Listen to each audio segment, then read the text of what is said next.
Ya, kembali kami persilahkan kepada seluruh tamu undangan untuk berkenan duduk, mengingat acara akan segera kita mulai.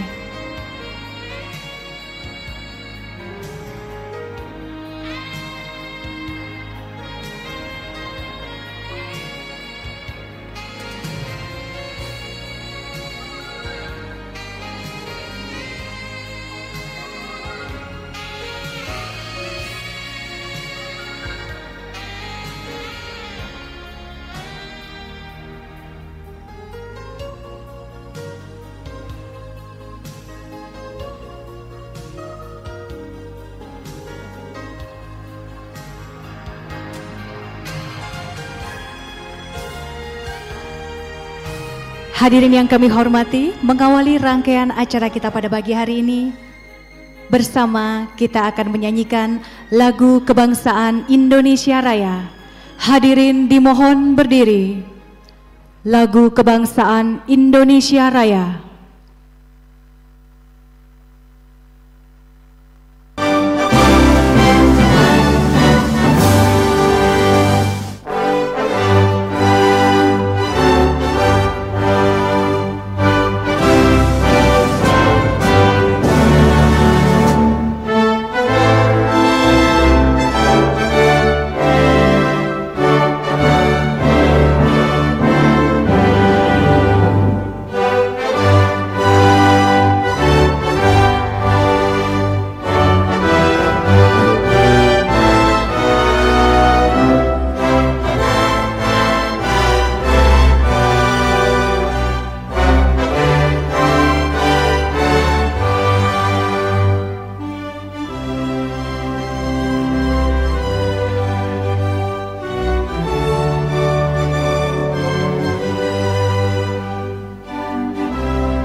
Hadirin disilakan duduk kembali.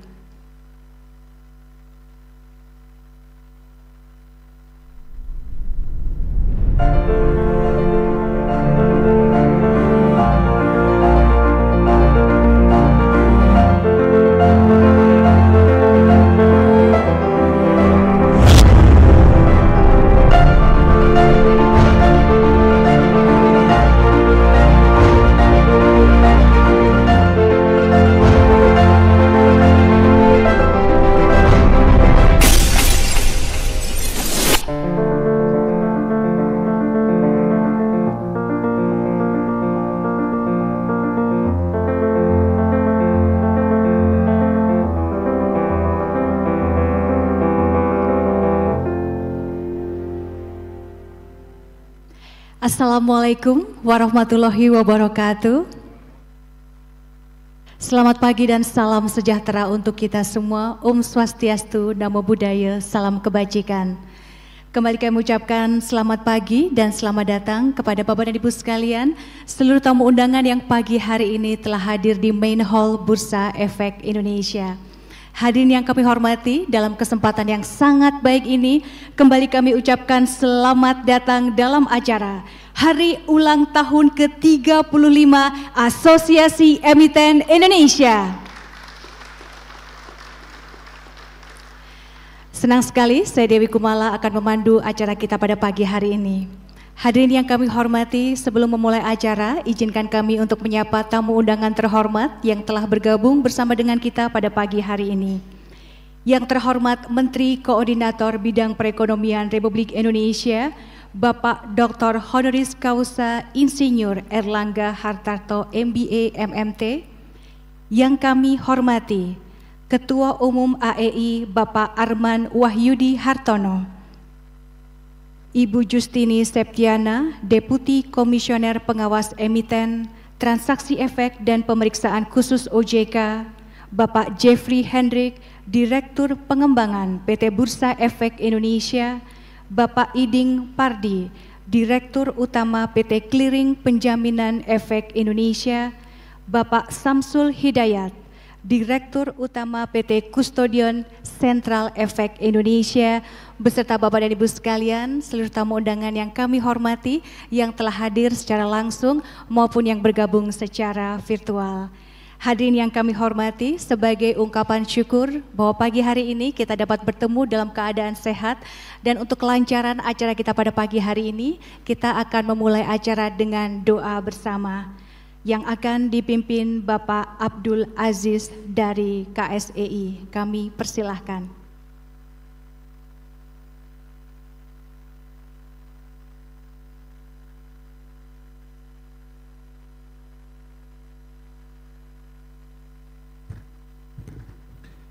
Bismillahirrahmanirrahim. Assalamualaikum warahmatullahi wabarakatuh.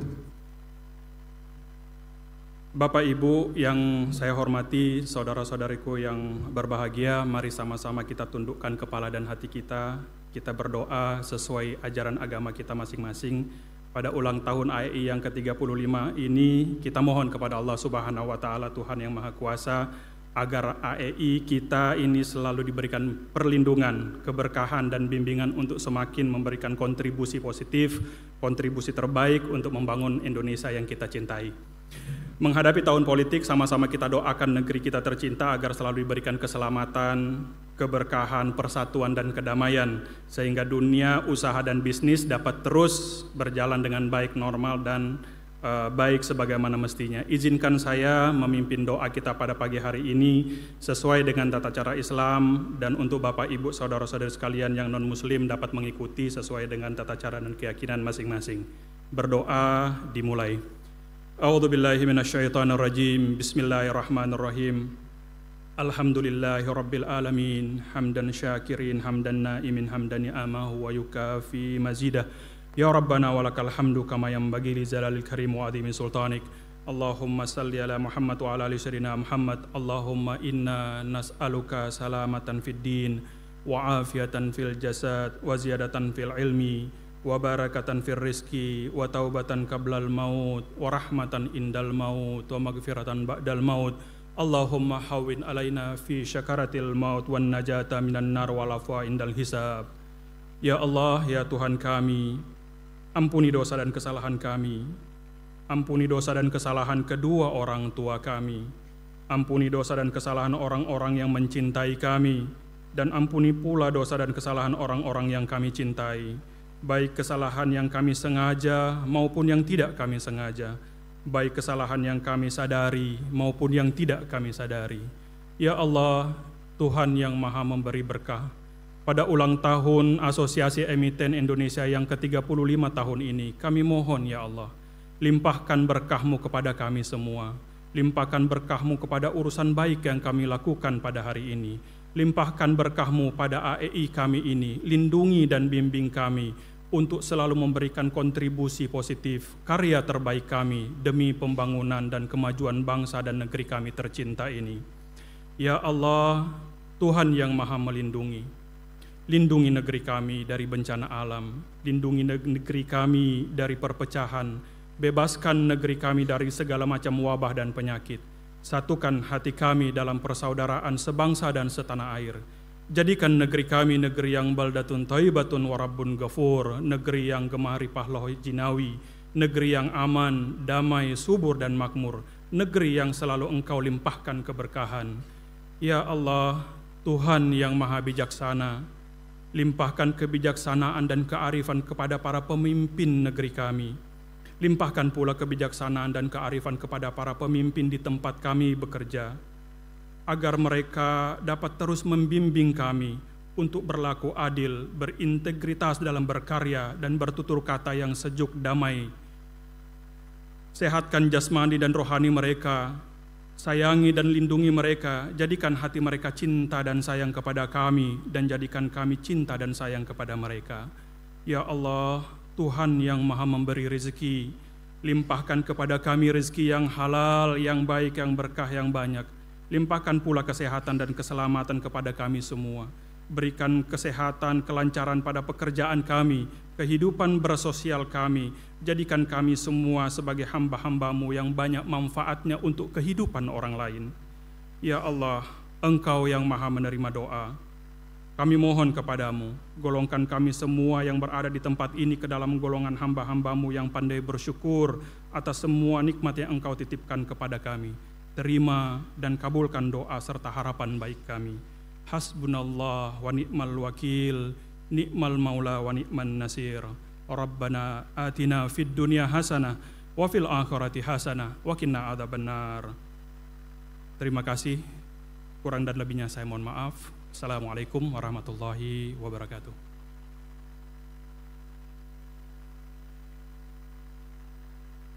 Amin, dan semoga doa yang baru saja kita panjatkan didengarkan dan dikabulkan oleh Tuhan Yang Maha Esa.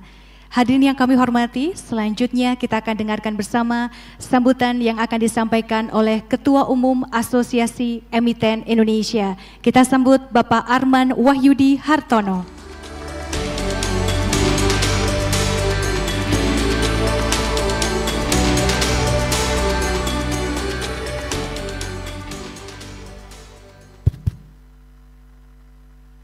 Selamat pagi. Assalamualaikum warahmatullahi wabarakatuh. Om Swastiastu, Namo Buddhaya, salam kebajikan, shalom. Semoga semua dalam keadaan sehat, bahagia, marketnya bagus, saldonya cukup, dan makan cukup. Karena topiknya juga terkait dengan bagaimana mencerdaskan bangsa. Ya, saya terima kasih pertama-tama pada yang terhormat yang sudah datang di ruangan ini. Terima kasih Bu Yustini Septiana, Deputy Commissioner Pengawas Emiten OJK, pada Ibu Novira Indrianingrum, Departemen Pengawasan Emiten dan Perusahaan Publik OJK, pada Pak Jeffrey Hendrik, Direktur Pengembangan BI, Pak Iding Fardi, Direktur Utama KP, sobat lama kita Pak Samsul Hidayat, Direktur Utama KC, ada sini juga ada wakil-wakil lainnya, Pak Stefanus Indrayana, ya dari wakil dari Apindo, Pak Stefanus, nah, dan Pak Suryadi Hasmita dari Apindo juga, terima kasih, Pak Lucius Tinto Pramudyo dari Unilever, ada Bapak Anggana Bunawan, Wakil Sekretaris Umum Apindo, dan para donatur, para mitra, dan seluruh emiten dan masyarakat, dan semua pers di sini. Terima kasih untuk kehadirannya merayakan ulang tahun AII ke yang 35. Saya senang sekali karena tiba-tiba saya berumur 35 kembali. Ya, kita semua sebagai emiten senang ya, yang di ruangan ini senang ya 35 tahun semua. Istri saya juga senang punya suami 35 tahun. Tapi ada maknanya ya, di mana 35 tahun ini sudah berkembang bersama-sama dari dulu belum KC, masih KDI ya dulunya ya. KDI menjadi KC, kita berkembang dari jumlah yang sedikit, masih kerja yang manual semua, menjadi digital, scriptless dan lain-lain. Dan berkembang menjadi salah satu pasar yang paling sehat, progresif di dunia. Ya, bisa rekor ya, jumlah yang sudah IPO juga sudah banyak. Tahun ini juga rekor jumlah yang IPO, juga menjadi pasar yang dihormati di dunia. Ini terima kasih ke seluruh kerjasama para emiten yang sudah bersama-sama kita memajukan negara ini dengan ilmunya masing-masing, karunia masing-masing. Nah, kemudian 35 tahun ini mau impian apa ya, gitu ya. Kita mendengarkan ketika Pak Presiden cerita mengenai Indonesia maju 2045. Memang kita definisi Indonesia maju itu apa? Oh ya, GDP per kapitanya sudah naik belasan ribu, kalau bisa ke 20.000 katanya begitu. Oh iya. Terus kita lihat lagi apa itu, bicara dengan Menteri Kesehatan, Pak Budi Gunawan. Ya ternyata kalau negara maju itu rata-rata IQ-nya 100. Indonesia berapa Pak? Indonesia 70-an. Loh, rata-rata. Nah kuncinya apa kalau membuat negara maju? Kan artinya pekerjaannya maju. Pekerjaan maju itu hanya bisa dikerjakan oleh orang-orang yang memang ya IQ-nya range 90-110 secara statistik, pendidikannya baik, kehidupannya sehat. Jadi kalau bicara dengan Menteri Pendidikan, ya mau sistem pendidikannya seperti apa, tetapi kalau dari mudanya tidak sehat, kurang makan, orang tua tidak sehat, ya percuma.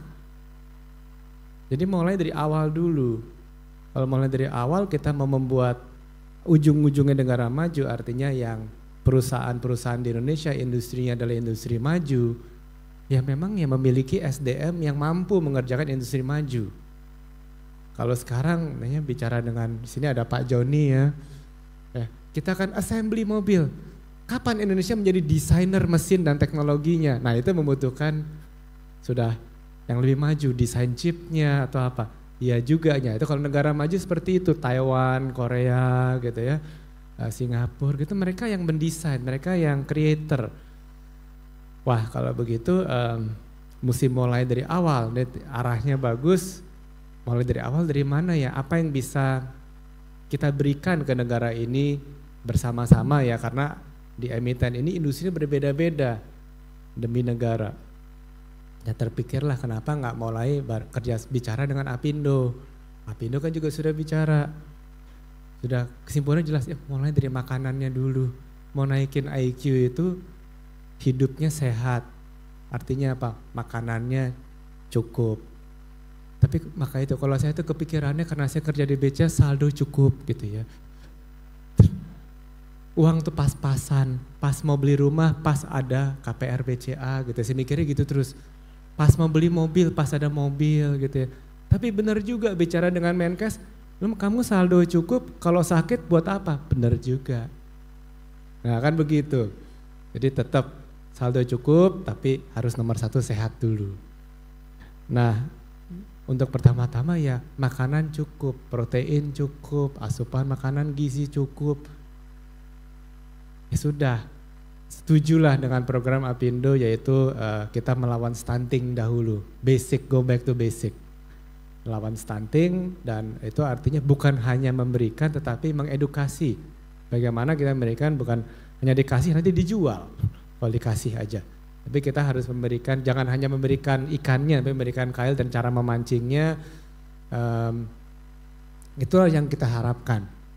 Dengan kita mulai menanam hari ini, semoga nanti 10 tahun ke depan, 20 tahun ke depan, generasi berikutnya akan semakin baik.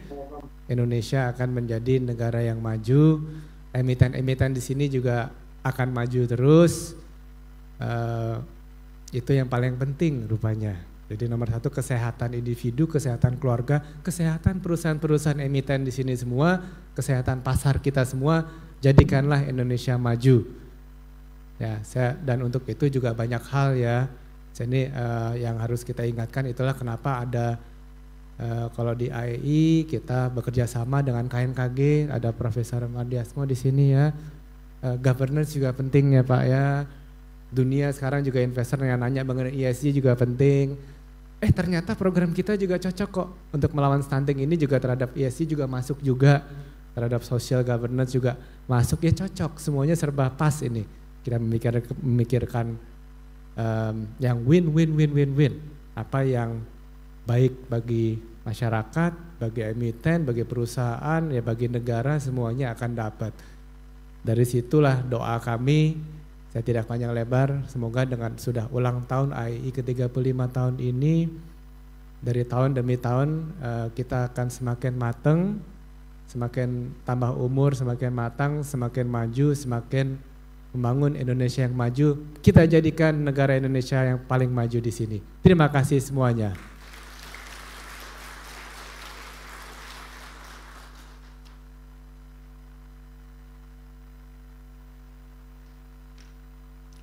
Terima kasih Bapak Arman Hartono, Ketua Umum Asosiasi Emiten Indonesia atas sambutannya.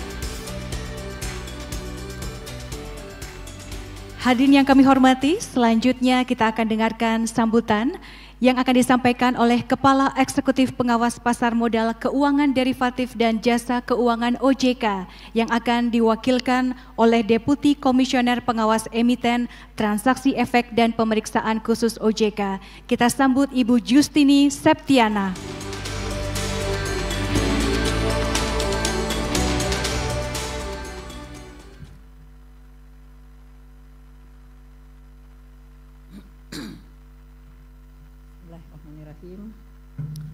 Assalamualaikum warahmatullahi wabarakatuh. Selamat pagi dan salam sejahtera buat kita semua.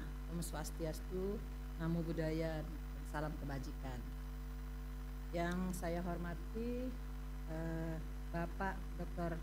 Honorer Kausal Insinyur Erlangga Hartarto, MBA, MMT, Menteri Koordinator Bidang Perekonomian Republik Indonesia, dan Bapak Arman selaku Ketua Asosiasi Emiten Indonesia beserta jajarannya, para direksi SRO, di sini ada Pak Jeffrey, Pak Iding, Samsul, kemudian Bapak Budiarsa, Bapak Mardiasmo, dan bapak-bapak semuanya yang lain, para direksi emiten dan perusahaan publik selaku anggota Asosiasi Emiten Indonesia, serta segenap hadirin yang berbahagia. Pada kesempatan yang berbahagia ini, marilah kita panjatkan puji dan syukur kepada Allah Subhanahu wa Ta'ala, karena atas berkah, rahmat, dan karunia-Nya kita dapat berkumpul dalam keadaan sehat walafiat untuk memperingati terbentuknya Asosiasi Emiten Indonesia ke-35 dengan tema Pasar Modal Peduli Generasi Mendatang, mewujudkan perubahan melalui aksi peduli, stunting, dan praktik ESG yang bertanggung jawab. Bagaimana kita ketahui bersama, tantangan dan perkembangan pasar modal saat ini sangat pesat, baik dari pengembangan produk, pelaku, dan infrastruktur pasar modal yang sejalan dengan praktik dan kebutuhan industri, sehingga diperlukan dasar hukum dalam menghadapi tantangan dan perkembangan pasar modal dimaksud. Pada tanggal 12 Januari 2023 juga telah disahkan dan diundangkan Undang-Undang Nomor 4 Tahun 2023 tentang pengembangan dan penguatan sektor keuangan, atau kita lebih kenal dengan Undang-Undang P2SK. Undang-Undang P2SK ini diperlukan sebagai bagian dari reformasi pengembangan dan penguatan sektor keuangan dengan meningkatkan akses ke jasa keuangan, memperluas sumber pembiayaan jangka panjang, dan meningkatkan daya saing dan efisiensi, mengembangkan instrumen dan memperkuat mitigasi risiko, serta meningkatkan perlindungan investor dan konsumen.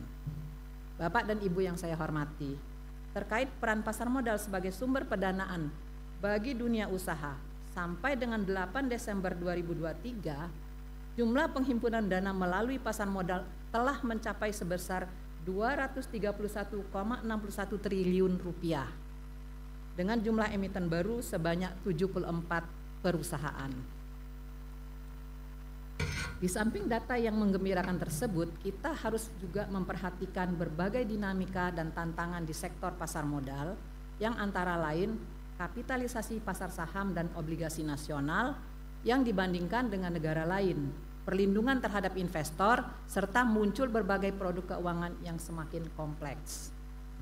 Bapak dan Ibu yang berbahagia, seiring dengan bertambahnya jumlah emiten dan perusahaan publik dan sesuai amanat Undang-Undang P2SK untuk menguatkan tata kelola bagi pihak yang memperoleh izin, persetujuan, pernyataan efektifnya pernyataan pendaftaran, dan surat tanda terdaftar dari OJK, kami terus meningkatkan dan mendorong seluruh emiten dan perusahaan publik untuk menerapkan secara serius tata kelola perusahaan yang baik. Untuk mencapai tujuan yang diamanatkan Undang-Undang P2SK, juga OJK sedang menyusun peraturan turunannya. Sampai saat ini OJK telah atau telah menyusun peraturan turunan baik yang bersifat omnibus maupun yang bersifat tematik individual. Ada 3 peraturan turunan Undang-Undang P2SK yang telah terbit tahun ini, yaitu POJK nomor 4 tahun 2023 tentang perubahan kedua atas POJK tentang reksadana berbentuk kontrak investasi kolektif. Kemudian POJK nomor 14 tahun 2023 tentang perdagangan karbon melalui bursa karbon, dan POJK nomor 18 tahun 2023 tentang penerbitan dan persyaratan efek bersifat utang dan suku berlandaskan keberlanjutan. Dalam POJK nomor 14 tahun 2023 tentang perdagangan karbon melalui bursa karbon akan menjadi pedoman dan acuan perdagangan karbon yang dilaksanakan oleh penyelenggara pasar. POJK ini merupakan bagian dari upaya OJK untuk mendukung pemerintah dalam melaksanakan program pengendalian perubahan iklim melalui pengurangan emisi gas rumah kaca atau GRK, sejalan dengan komitmen Paris Agreement serta mempersiapkan perangkat hukum domestik dalam pencapaian target emisi GRK tersebut. OJK juga telah menerbitkan POJK nomor 18 tahun 2023 tentang penerbitan dan persyaratan efek bersifat utang dan suku yang berlandaskan keberlanjutan. Terbitnya POJK nomor 18 tahun 2023 ini bertujuan untuk mempercepat transisi industri keuangan yang berkelanjutan yang diperlukan dalam pembangunan berkelanjutan. Efek bersifat utang dan atau suku berlandaskan keberlanjutan selain green bond merupakan produk baru di pasar modal Indonesia, dan dalam penyusunan peraturan otoritas jasa keuangan ini mengacu kepada standar penerbitan efek bersifat utang dan atau suku berlandasan keberlanjutan yang diterbitkan oleh The International Capital Market Association atau ICMA.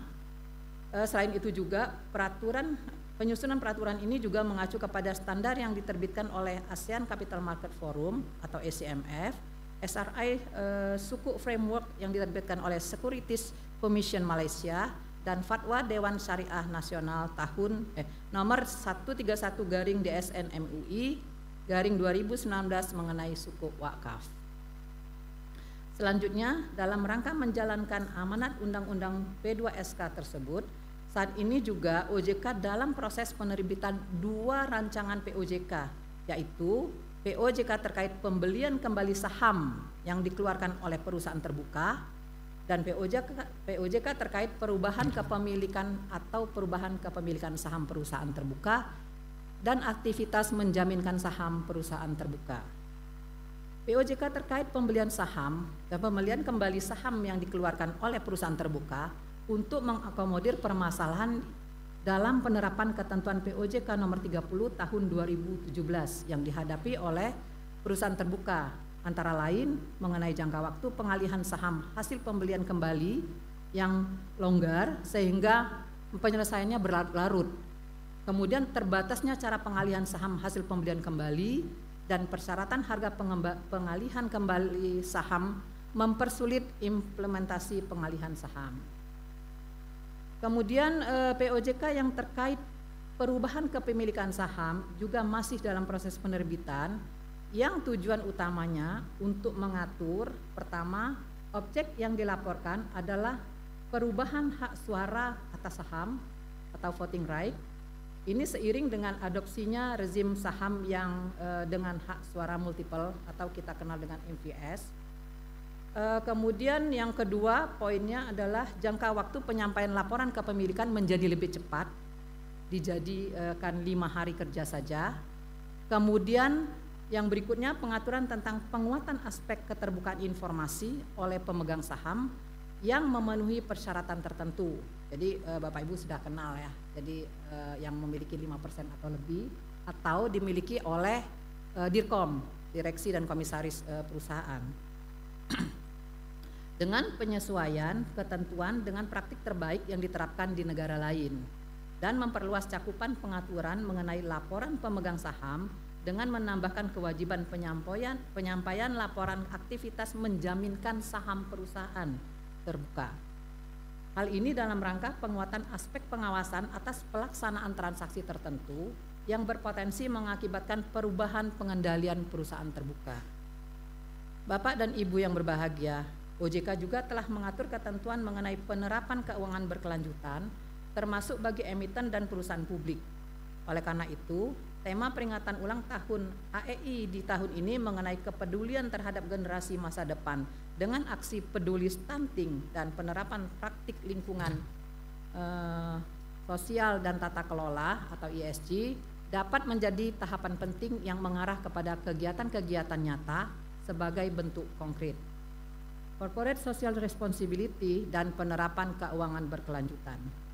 Bapak dan Ibu yang berbahagia, isu ESG ini juga diadres tidak hanya di level domestik, namun juga di kawasan regional ASEAN. Salah satu inisiatif di kawasan ASEAN melalui Forum ASEAN Capital Market Forum atau ACMF dalam kaitannya dengan emiten adalah penilaian ASEAN Corporate Governance Scorecards atau SCGS. Kriteria atau parameter baru yang menjadi unsur penilaian SCGS adalah mengenai disclosure dan penerapan keuangan berkelanjutan, sebagaimana telah disepakati dan di-launching pada ASMF Chairs Meetings pada tanggal 16 Oktober 2023 yang lalu. Terkait hal ini, OJK juga sangat mengharapkan peran serta para emiten untuk meningkatkan skor tata kelolanya, sehingga diharapkan untuk penilaian SCGS tahun 2023 akan terdapat pencapaian baru di mana kami sangat berharap semakin banyak emiten yang akan masuk sebagai ASEAN Asset Class.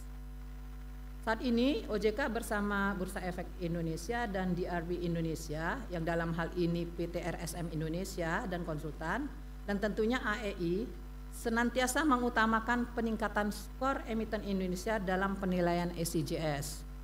Dalam waktu dekat ini akan diselenggarakan sosialisasi kepada emiten, kepada seluruh emiten terkait SCGS yang diharapkan dapat meningkatkan pemahaman dan menggugah masyarakat semangat Bapak Ibu sekalian untuk lebih meningkatkan tata kelola perusahaannya.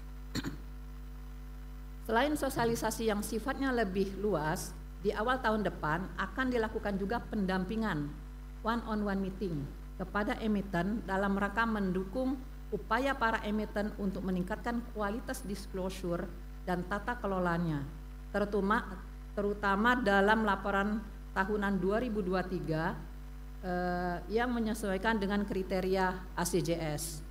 Besar harapan OJK bahwa untuk penilaian SCGS 2023 jumlah emiten yang masuk ASEAN Asset Class akan terus bertambah. Bapak dan Ibu yang saya hormati, satu hal penting lagi yaitu ASEAN Taxonomy Board telah menerbitkan ASEAN Taxonomy for Sustainable Finance version 2 atau ETSF version 2 pada tanggal 23 Maret 2023 sebagai langkah lanjutan dari version 1 untuk mendukung transisi berkelanjutan di ASEAN. OJK turut berperan sebagai prinsipal representatif Indonesia dalam ASEAN Taxonomy Board yang menyoroti penyelesaian foundation framework yang memuat metodologi terperinci seperti dari decision trees dan guiding questions untuk seluruh tujuan lingkungan atau environmental objective dan kriteria esensial atau essential criteria yang mana untuk fokus sektor pertama yaitu sektor energi. ETSF version 2 juga menyoroti pentingnya aspek sosial dalam taksonomi. Pembentukan taksonomi ASEAN ini diharapkan dapat menarik investasi global ke ASEAN untuk mendukung pembangunan berkelanjutan di kawasan ASEAN. Bersamaan dengan keketuaan Indonesia di ASEAN 2023, momentum ini perlu dioptimalkan oleh Indonesia sebagai salah satu negara ASEAN yang memiliki kebutuhan pembiayaan berkelanjutan yang besar untuk mendapat manfaat dari aliran investasi tersebut, serta mendorong implementasi transisi berkelanjutan. Lebih lanjut, dalam rangka interoperability taksonomi kawasan dengan taksonomi nasional, ETSF version 2 akan dipertimbangkan sebagai salah satu referensi dalam penyempurnaan taksonomi Indonesia. Bapak dan Ibu yang saya hormati, melihat tantangan dan perkembangan pasar modal saat ini sebagaimana yang dijabarkan sebelumnya, maka AEI menjadi bagian penting dalam perjalanan pasar modal Indonesia. Selama 35 tahun, AEI telah memberikan sumbangsih dalam berbagai kegiatan yang diselenggarakan bersama-sama dengan Otoritas Jasa Keuangan, PT Bursa Efek Indonesia, dan self-regulatory regulatory organization lainnya. Selain itu, AEI juga berkontribusi secara internal dengan terus berupaya melakukan kegiatan edukasi, konsultasi, dan advokasi. Interaksi dan komunikasi dilakukan secara internal dalam rangka pembinaan dan peningkatan kesadaran dalam memenuhi berbagai peraturan yang mengikat sebagai emiten, sehingga emiten dapat menjalankan perusahaan sesuai dengan ketentuan peraturan perundang-undangan yang terkait dan mencapai kinerja yang optimal. Terima kasih kami ucapkan atas kerjasama dan kontribusinya selama ini yang ikut serta dalam memajukan pasar modal Indonesia dengan memberikan manfaat bagi seluruh anggota AEI dan sebagai mitra pemerintah agar tercapai optimalisasi di dalam pasar modal. Dalam kesempatan ini saya mengucapkan selamat ulang tahun ke-35 bagi AEI dan semua anggota AEI. Semoga AEI semakin jaya dan memberikan dedikasi terbaiknya, khususnya bagi kemajuan pasar modal Indonesia. Akhir kata, selamat mengikuti rangkaian acara ini. Saya berharap acara ini dapat berlangsung produktif dan lancar. Juga tidak lupa saya mengingatkan agar selalu menjaga kesehatan dan selalu berdoa agar kita semua selalu dalam lindungan dan bimbingan Allah Subhanahu wa taala. Terima kasih. Assalamualaikum warahmatullahi wabarakatuh.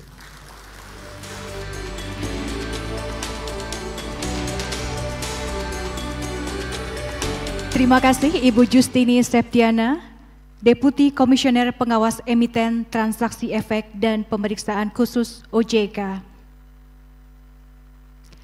Hadirin yang kami hormati, selanjutnya marilah kita simak bersama keynote speech yang akan disampaikan oleh Menteri Koordinator Perekonomian Republik Indonesia, Bapak Dr. Honoris Causa Insinyur Erlangga Hartarto, MBA, MMT.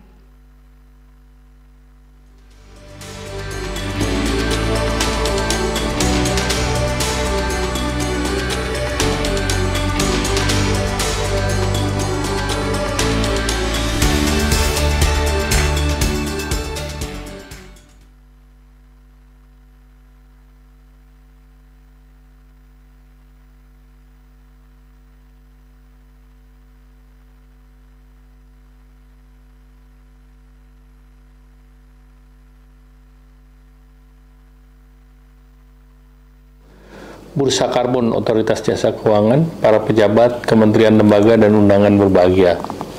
Puji syukur kita panjatkan kepada Tuhan Yang Maha Esa, karena pada hari ini diberikan kesempatan untuk berkumpul bersama program pasar modal peduli generasi mendatang yang bertepatan dengan HUT Asosiasi Emiten yang ke-35. Bapak Ibu hadirin yang saya hormati, kita pahami bersama bahwa pembangunan berkelanjutan dan rendah karbon adalah tanggung jawab kita bersama kepada generasi mendatang.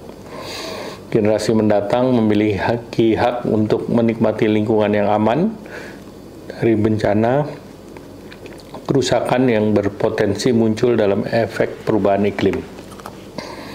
Indonesia punya komitmen untuk penurunan gas rumah kaca sebagaimana tertuang di dalam Enhanced Nationally Determined Contribution, yaitu sebesar 32% dari kondisi bisnis as usual di tahun 2030 dan 43,2% melalui kerjasama internasional, serta untuk mencapai net zero emission di tahun 2060 atau lebih cepat. Kita sedang melakukan kegiatan studi dalam persiapan implementasi carbon capture dan storage, serta Carbon Capture Utilization and Storage. Indonesia dengan situasi geologi memiliki potensi penyimpunan CO2 yang besar. Diestimasi bahwa penyimpanan CO2 bisa mencapai 4,85 gigaton pada depleted reservoir dan sekitar 572 gigaton pada salin aquifer. Sebagai informasi, dunia membutuhkan 1 gigaton untuk penurunan 1,5 derajat Celcius di tahun 2025. Jadi kapasitas kita mendekati 5 kali dari kapasitas yang dibutuhkan dunia. Saat ini terdapat 15 proyek CCS dan CCUS dengan investasi mendekati 8 miliar dolar. Secara global, potensi CCUS Transportation diperkirakan akan meningkat di tahun 2022 dari 3 miliar menjadi 14,2 miliar di tahun 2030. Di sektor non-listrik, pengembangan biofuel terus dikembangkan, baik CPO maupun non-CPO. Program Mandatory B35 telah menjadi contoh dalam pencapaian SDGs, di mana mengurangi mendekati 35 juta ton CO2. Emiten sektor industri juga berkepentingan untuk menaruh perhatian lebih upaya dekarbonisasi, terutama regulasi negara tujuan ekspor seperti Eropa yang telah mendorong untuk praktek berkelanjutan yang belum tentu sesuai dengan kita, seperti Carbon Border Adjusted Mechanism dan EUDR. Tingkat kesadaran konsumen yang semakin tinggi serta green lifestyle tentunya mendorong perusahaan untuk menghasilkan produk-produk rendah karbon. Hadirin yang berbahagia, Asosiasi Emiten Indonesia memiliki peran penting untuk mendukung upaya dekarbonisasi dan peningkatan ekonomi hijau, dan AI dapat mendorong para emiten untuk melakukan praktek ramah lingkungan, memanfaatkan energi terbarukan, meningkatkan efisiensi energi, dan mengurangi penggunaan bahan bakar fosil, serta mengelola limbah hasil industrinya. Bertepatan dengan acara hari ini, saya ucapkan Dirgahayu AEI ke-35, semoga AEI semakin ikut mewarnai pertumbuhan dan pembangunan ekonomi yang hijau, berkontribusi pengurangan emisi gas rumah kaca dengan perdagangan karbon di Indonesia. Terima kasih. Wassalamualaikum warahmatullahi wabarakatuh. Terima kasih Bapak Erlangga Hartarto, Menteri Koordinator Perekonomian Republik Indonesia. Hadirin yang kami hormati, sesaat lagi kita akan menyaksikan penandatanganan MOU antara Asosiasi Emiten Indonesia dengan SRO yang terdiri dari BEI, KEPEI, dan KSEI. Dan penandatanganan MOU ini juga menginisiasi atau dalam rangka sosialisasi dan edukasi pasar modal Indonesia. Dan kita harapkan dengan adanya MOU ini ke depan dapat menciptakan sinergi dan kolaborasi antara AEI dan SRO.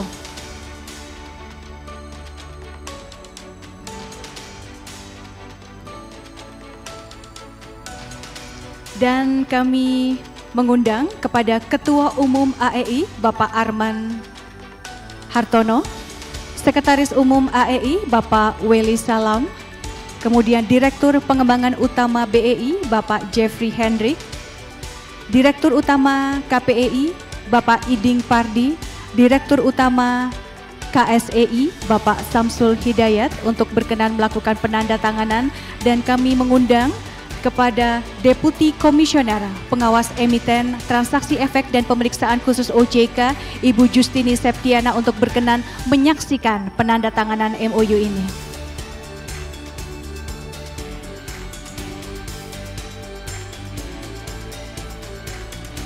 Kami persilahkan Bapak-Bapak untuk berkenan memulai penandatanganan MOU.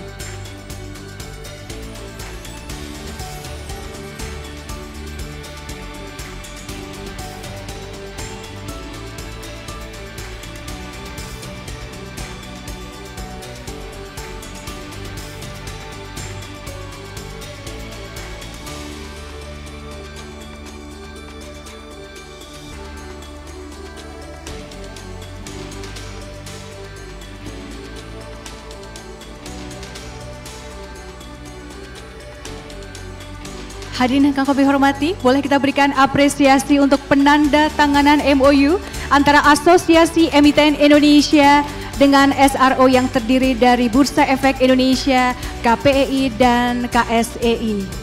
Semoga ini bisa menjadi awal yang baik untuk sinergi dan kolaborasi ke depan.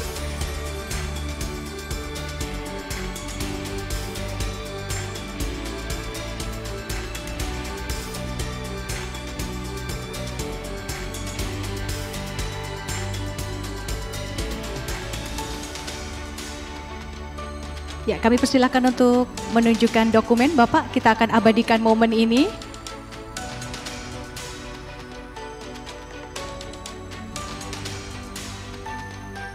Hadirin yang kami hormati, boleh sekali lagi kita berikan apresiasi untuk kolaborasi dan sinergi antara Asosiasi Emiten Indonesia dan SRO yang terdiri dari Bursa Efek Indonesia, KPEI, dan KSEI. Terima kasih Bapak dan Ibu, kami persilahkan untuk kembali ke tempat.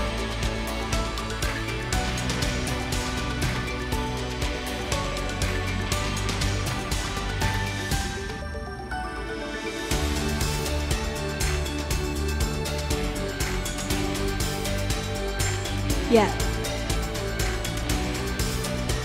Terima kasih Bapak dan Ibu. Kami persilahkan kembali ke tempat.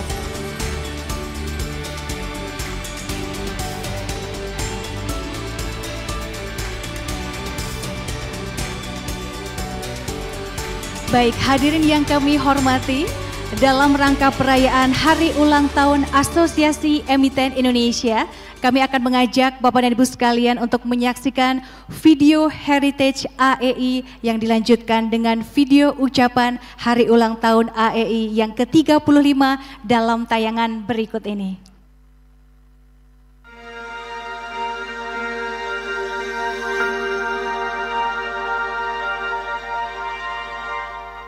Saya Erlangga Hartarto, Menko Perekonomian Republik Indonesia, mengucapkan selamat ulang tahun ke-35 kepada Asosiasi Emiten Indonesia. Semoga Asosiasi Emiten kedepannya dapat mendorong semakin banyak investasi di kegiatan ekonomi, infrastruktur, aset yang memungkinkan pengurangan emisi karbon dan polusi guna meningkatkan energi hijau dan efisiensi sumber daya yang telah dimiliki. 35 tahun Asosiasi Emiten Indonesia, pasar modal peduli generasi mendatang. Wassalamualaikum warahmatullahi wabarakatuh. Assalamualaikum warahmatullahi wabarakatuh.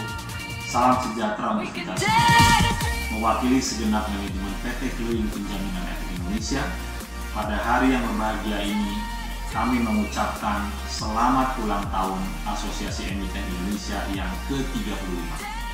Semoga di usia barunya AEI dapat semakin erat berkolaborasi dengan regulator dan penyelenggara infrastruktur pasar dalam merangkul calon emiten, membawa manfaat bagi anggotanya, serta mampu mewujudkan ekosistem pasar modal yang berintegritas dan transparan, guna memajukan industri secara bersama.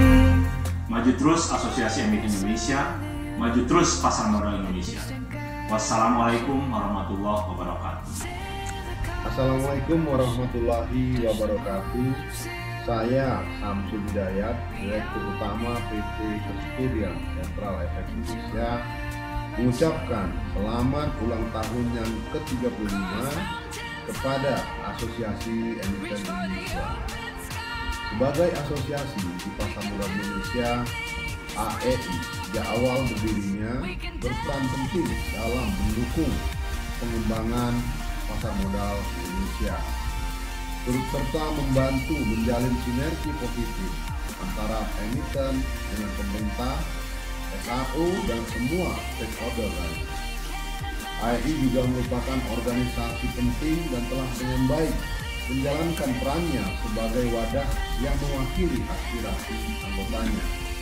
Semoga di usia yang ke-35, AEI dapat terus secara maksimal memberikan kontribusi positif untuk seluruh anggota AEI dan industri pasar modal Indonesia. Maju terus Asosiasi Emiten Indonesia. Wassalamualaikum warahmatullahi wabarakatuh. Assalamualaikum warahmatullahi wabarakatuh. Salam sejahtera, Om Swastiastu, Namo Buddhaya, salam kebajikan. Saya Franciscus Welirang, Dewan Penasehat Asosiasi Emiten Indonesia, mengucapkan selamat ulang tahun yang ke-35 untuk Asosiasi Emiten Indonesia. Semoga peran Asosiasi Emiten Indonesia makin meningkatkan pelayanan pengetahuan untuk seluruh anggotanya dan semakin memajukan pasar modal Indonesia dengan terus menjadi mitra strategis Otoritas Jasa Keuangan, Bursa Efek Indonesia, dan seluruh stakeholders pasar modal Indonesia. Sukses buat AEI. Assalamualaikum warahmatullahi wabarakatuh. Shalom, Om Swastiastu, Namo Buddhaya, salam kebajikan.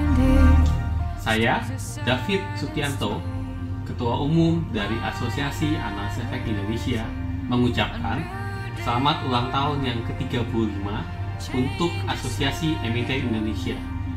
Kami berharap semoga kedepannya Asosiasi Emiten tetap terus maju dan juga dapat memajukan pasar modal, terutama bagaimana Asosiasi Emiten dapat meningkatkan jumlah emiten di Indonesia. Dengan demikian, pasar modal Indonesia dapat menjadi semakin menguntungkan untuk seluruh pemangku kepentingan. Maju terus Asosiasi Emiten Indonesia, bawalah pasar modal ini menjadi lebih baik lagi. Salam sejahtera bagi kita semua.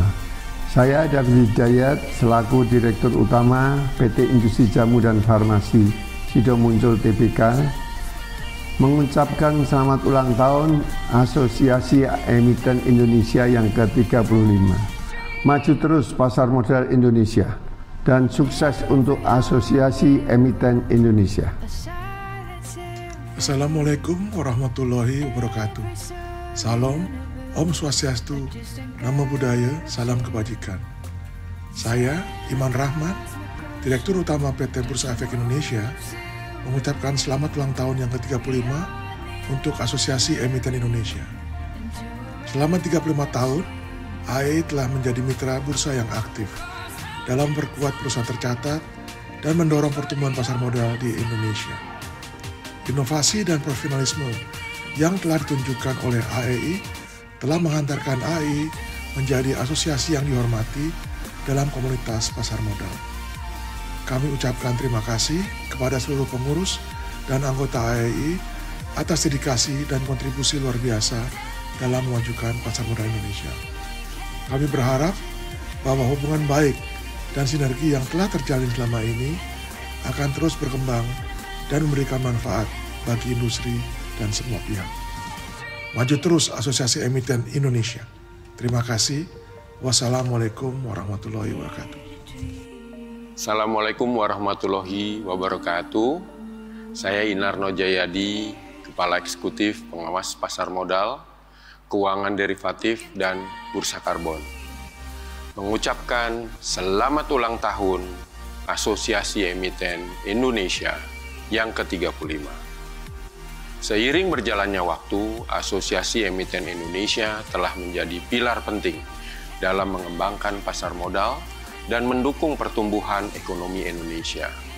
Terima kasih atas dedikasi dan kontribusinya dalam memajukan sektor keuangan kita. Saya yakin bahwa Asosiasi Emiten Indonesia akan terus menjadi pelopor dalam mendorong integritas, transparansi, pertumbuhan berkelanjutan, dan pelaksanaan good governance di dunia bisnis. Selamat ulang tahun sekali lagi dan semoga sukses selalu mengiringi langkah-langkah Anda. Maju terus Asosiasi Emiten Indonesia. Saya Irmawati mewakili Pevindo mengucapkan selamat ulang tahun Asosiasi Emiten Indonesia yang ke-35. Semoga Asosiasi Emiten Indonesia terus melangkah maju, membawa inovasi dan memperkuat sinergi antar pelaku usaha. Mari bersama-sama menciptakan masa depan keuangan yang lebih inklusif dan berkelanjutan. Maju terus Asosiasi Emiten Indonesia. Bapak Ibu sekalian, boleh kita berikan tepuk tangan untuk Asosiasi Emiten Indonesia. Dan kita akan segera memasuki acara puncak kita hari ini, yakni seremonial pemotongan tumpeng. Untuk itu kami mengundang dengan hormat kepada Bapak Arman Wahyudi Hartono dan Ibu Justini Septiana untuk berkenan naik ke atas panggung dan kami juga turut mengundang Direktur Pengembangan BEI Bapak Jeffrey Hendrik, Direktur Utama KPEI Bapak Iding Pardi, Direktur Utama KSEI Bapak Samsul Hidayat, Sekretaris Umum AEI Bapak Weli Salam, Wakil Sekretaris Umum AEI Bapak Li Lukman, Bendahara Umum AEI Ibu Hedi Maria Helena Lapian, Wakil Bendahara Umum AEI Bapak Felix Ivanata Dharma Setia, Ketua AEI Perwakilan Jawa Timur Bapak Agustinus Agus Sunarto, Wakil Ketua AEI Perwakilan Jawa Timur Bapak Iwan Setiawan. Ya, bersama-sama kita akan saksikan Bapak Ketua Umum AEI Bapak Arman Hartono akan memotong tumpeng. Kemudian tumpeng nanti akan diserahkan kepada Ibu Justini Septiana.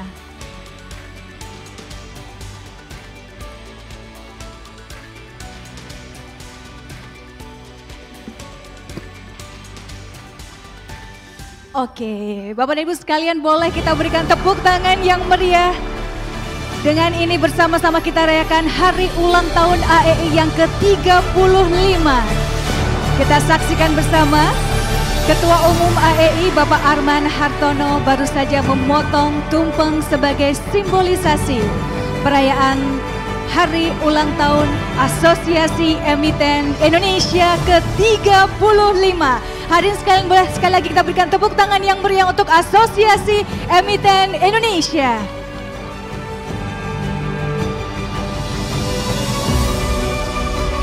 Mohon berkenan Ibu Justini Septiana untuk menerima potongan tumpeng. Wah, ini lauknya banyak sekali, lengkap dengan sayuran dan cabai. Cabai yang kaya akan vitamin C ya Pak ya, untuk mencegah stunting. Oke, kami persilakan untuk kita abadikan momen sejenak. Izin Bapak Ibu boleh geser ke kanan.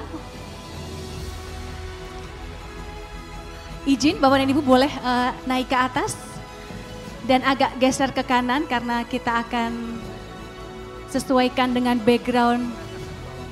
Oke, boleh atas dan bawah mungkin.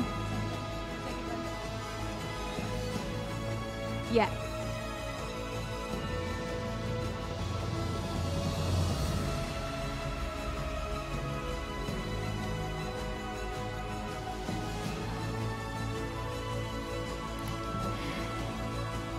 Ya, ini berhubung Asosiasi Emiten Indonesia mendapatkan dukungan yang banyak sekali, jadi tentu saja kita akan abadikan momen ini.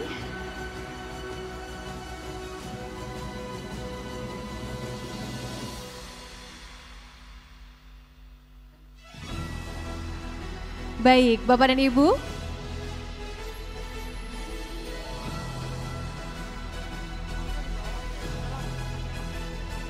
Terima kasih Bapak dan Ibu, sekali lagi mohon izin Bapak yang di atas 2 orang boleh ke bawah.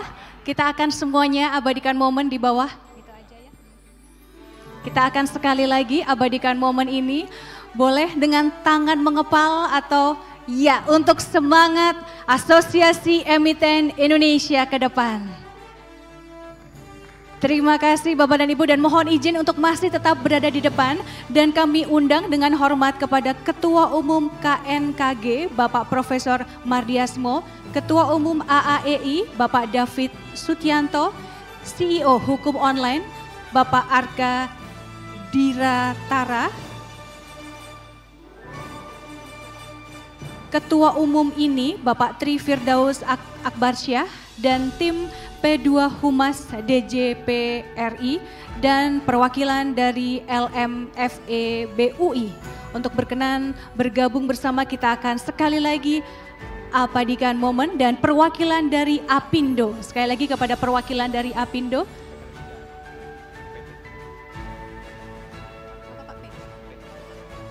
Kami persilahkan kepada perwakilan dari PT 3x3. Sekali lagi perwakilan dari PT 3x3.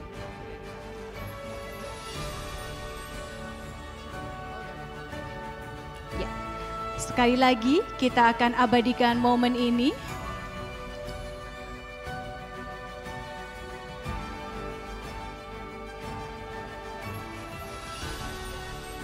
Ya, sekali lagi perwakilan dari JRI, Bapak dan Ibu perwakilan dari JRI.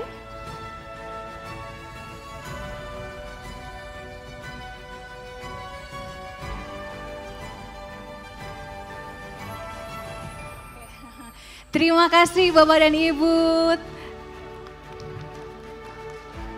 Kami persilahkan untuk kembali ke tempat. Sekali lagi terima kasih Ibu Justini Septiana, Bapak Arman Hartono beserta seluruh perwakilan dari asosiasi yang telah berkenan untuk mengabadikan momen ini bersama. Tentu saja kita rayakan hari ulang tahun Asosiasi Emiten Indonesia yang ke-35. Terima kasih Bapak dan Ibu, kami persilahkan untuk kembali ke tempat.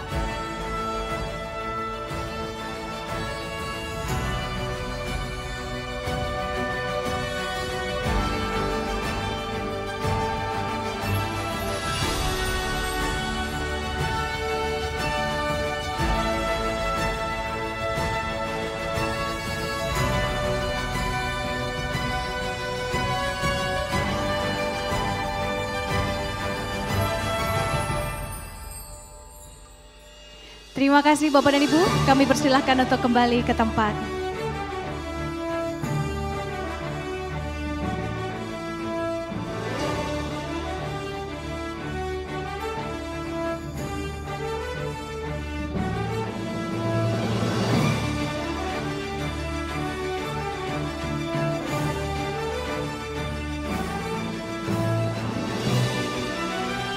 Ya, terima kasih.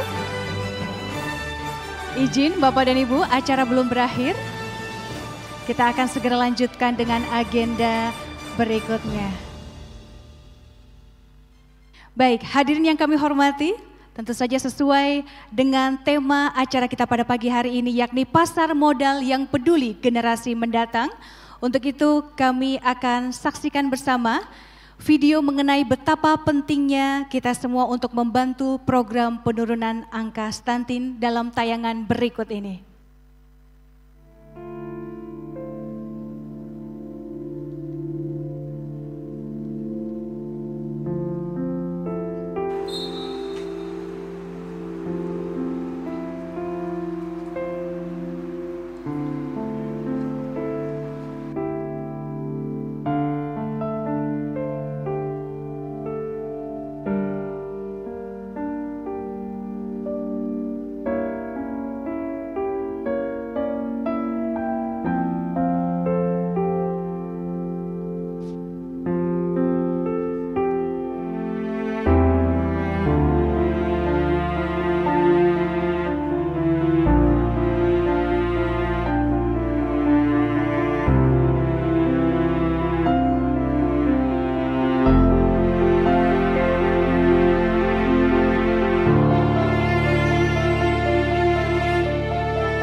Baik, Bapak dan Ibu sekalian, tadi baru saja kita saksikan bersama video mengenai stunting di Indonesia dan tentu saja merupakan tanggung jawab bagi kita semua untuk menurunkan angka stunting di tanah air. Hadirin yang kami hormati, selanjutnya untuk penyerahan donasi dari AEI, untuk itu kami mengundang dengan hormat kepada Bapak Arman Hartono selaku Ketua Umum AEI untuk berkenan menyerahkan simbolis donasi stunting kepada Ketua Pokja Stunting Apindo Bapak Suryadi Sasmita yang didampingi oleh Ibu Justini Septiana, Deputi Komisioner Pengawas Emiten Transaksi Efek dan Pemeriksaan Khusus OJK, Direktur Pengembangan BEI Bapak Jeffrey Hendrik, Direktur Utama KEPEI Bapak Iding Pardi, dan Direktur Utama KESEI Bapak Samsul Hidayat. Ya, boleh dibantu teman-teman, Mike? Sebelum saya berikan, ini kan cuman kayaknya plakat gitu ya. Tapi saya ingin mengucapkan terima kasih sebesar-besarnya. Saya baru dapat laporan, Pak udah lewat target, udah lebih dari 1 miliaran, masih nambah terus. Ya, jadi saya ucapkan terima kasih sebesar-besarnya kepada semua teman-teman emiten dan para siapapun yang telah menyumbang, karena ini sangat berharga sekali bagi kita semua dan Indonesia. Terima kasih besar-besarnya. Dan Terima kasih ke Apindo karena memang Apindo sudah menyiapkan kerangkanya, cara bekerjanya, cara auditnya, kontrolnya, bagaimana memastikan semua yang kita berikan ini akan mencapai ke tujuan yang benar. Terima kasih sekali lagi. Mohon berkenan Bapak Arman Hartono, Ketua Umum AEI, untuk menyerahkan secara simbolis kepada Ketua Dewan Pengarah Pokja Stunting Apindo yang juga didampingi oleh Ibu Justini Septiana. Kemudian hadir pula di sini Direktur Pengembangan BEI, Direktur Utama KPEI dan Direktur Utama KSEI. Tentu saja menjadi tanggung jawab kita semua untuk ikut andil dalam penurunan angka stunting. Dan tadi sesuai dengan yang disampaikan oleh Bapak Arman Hartono, ternyata nominalnya terus bertambah ya Pak Arman ya. Ini menunjukkan bahwa emiten banyak yang ikut andil untuk menurunkan angka stunting. Terima kasih dan selanjutnya mohon untuk masih tetap berada di atas panggung.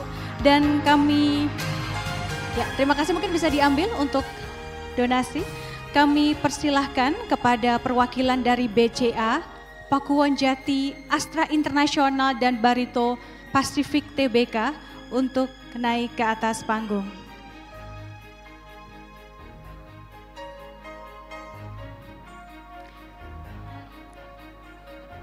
Ya, sekali lagi kami mengundang kepada perwakilan dari BCA, Pakuwon Jati, Astra Internasional dan Barito Pacific TBK.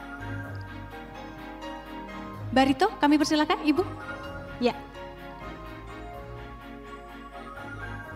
Silakan Bapak dari Pakuwon dan Astra Internasional. Ya. Kami persilakan Pak Arman Hartono untuk menyerahkan terlebih dahulu piagam kepada BCA.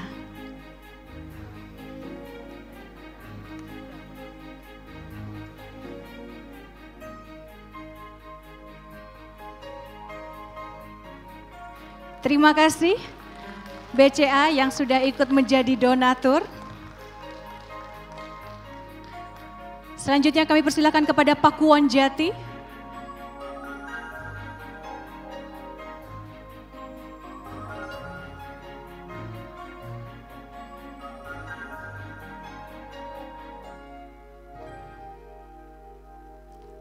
Sekali lagi terima kasih Pakuwon Jati atas dukungannya.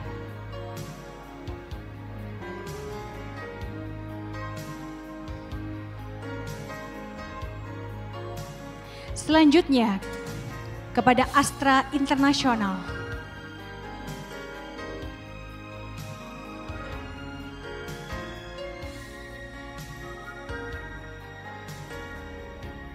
Ya, jadi tentu saja ini para donatur yang naik ke atas panggung ini mewakili para emiten yang ikut memberikan donasi. Selanjutnya perwakilan dari Barito Pacific TBK.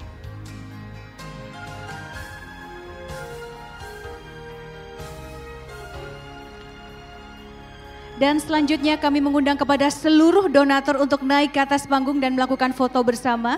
Kami persilakan kepada perwakilan dari PT Master System Infotama TBK, PT Sumarkon Agung TBK, PT Bank Mandiri Persero TBK, PT Trimegah Bangun Persada TBK, PT Bumi Resources TBK, PT Dharma Polymetal TBK, PT Mayora Indah TBK, PT Bank BTPN TBK.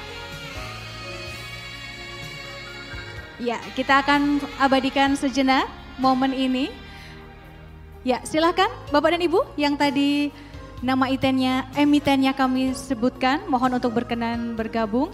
PT Telkom Indonesia Persero TBK, PT Pegadaian Persero TBK, PT Hasnur International Shipping TBK, PT Adikarya Persero TBK, Hukum Online, PT Sri Rejeki Isman TBK atau Sritek, BFI Finance, PT Bank China Construction Bank Indonesia TBK, PT Bank Syariah Indonesia TBK atau BSI, PT Bank Danamon TBK, PT Bank Mestika TBK, PT Adaro Energi TBK, dan PT Multiara Sentosa. Sekali lagi kami persilahkan kepada seluruh emiten yang merupakan donatur yang tadi nama-namanya kami sebutkan. Mohon berkenan untuk naik ke atas panggung dan berfoto bersama.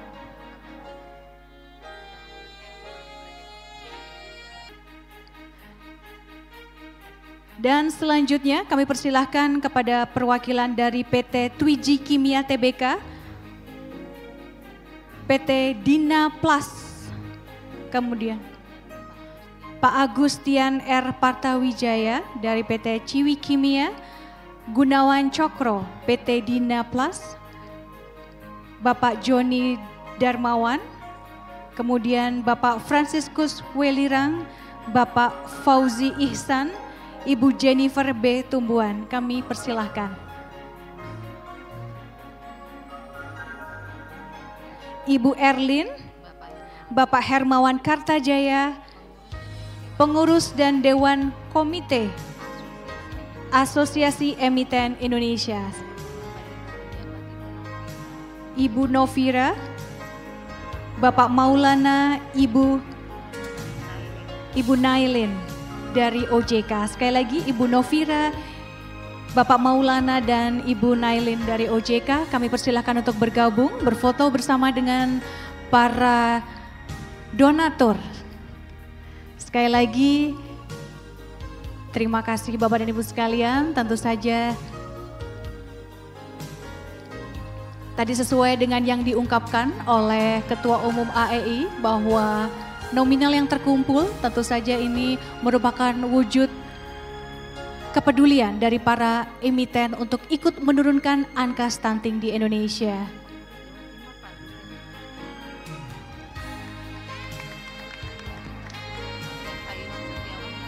Oke, Pak Agustinus dan Pak Iwan Setiawan, mohon berkenan. Pak Agustinus dan Pak Iwan Setiawan, kami persilahkan untuk bergabung, Pak. Oh, salam cuan, biar cuan. Cuan bersama ya, biar abis ini marketnya hijau. Baik, Bapak dan Ibu sekalian, boleh seragam kita salam cuan atau sarangeo? Ya, untuk Asosiasi Emiten Indonesia yang lebih peduli kepada masyarakat Indonesia.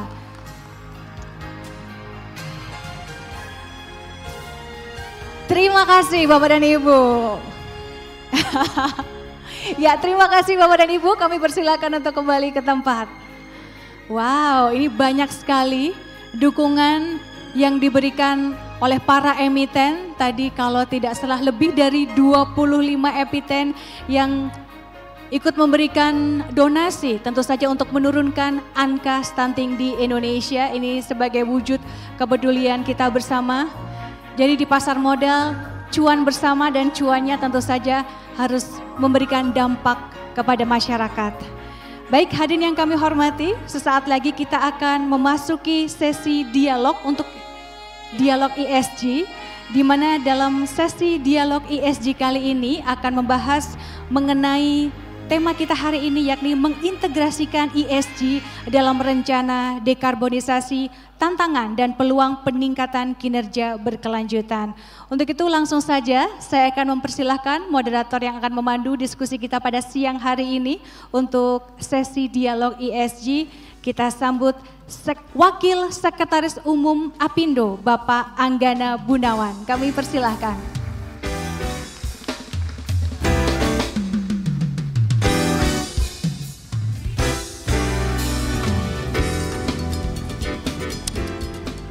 Baik Bapak Ibu, selamat pagi menjelang siang, para tamu kehormatan yang ada di depan, para senior-senior di pasar modal, Bapak Ibu pejabat perwakilan dari regulator. Izinkan saya Anggana Gunawan pada hari ini menyampaikan pertama terima kasih dan dirgahayu ke-35 untuk Asosiasi Emiten Indonesia. Kita berikan tepuk tangan atas segala kebaikan dan juga dukungan, karena saya dari Apindo sungguh bersyukur boleh terpilih. Terima kasih Pak Arman dan segenap jajaran dari AEI. Baik, saya undang yang pertama panelis kita pada hari ini, yaitu adalah Head of Corporate Communication PT Indofood Sukses Makmur Tbk, sekaligus perwakilan dari Pokja Stunting Apindo, Bapak Stefanus Indrayana. Yang kedua adalah Bapak Lucius Dinto Pramudio, Sustainable Business Data Monitoring and Reporting Manager PT Unilever Indonesia, TBK. Kami persilahkan.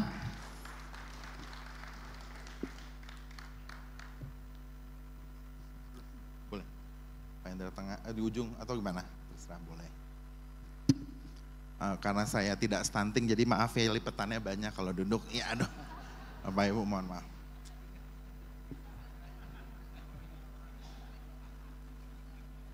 Makanya saya terpilih untuk ngurus stunting di Apindo karena tidak stunting, jadi inilah tugasnya. Jadi Bapak Ibu, hari ini dengan tema yang diangkat oleh AAI adalah kepedulian terhadap generasi masa depan.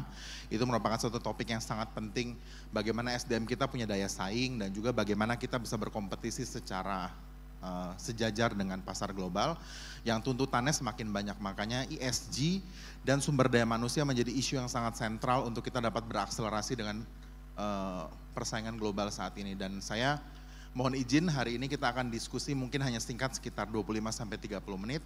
Tetapi saya percaya justru Bapak Ibu sekalian seluruh yang hadir di sini adalah pelaku utama untuk dapat mendukung persaingan melalui cara-cara yang kreatif, sehat dan juga berkelanjutan. Setuju Bapak Ibu semua ya? Setuju. Baik, saya akan mulai yang pertama ke Pak Indrayana terlebih dahulu. Langsung Pak Indrayana.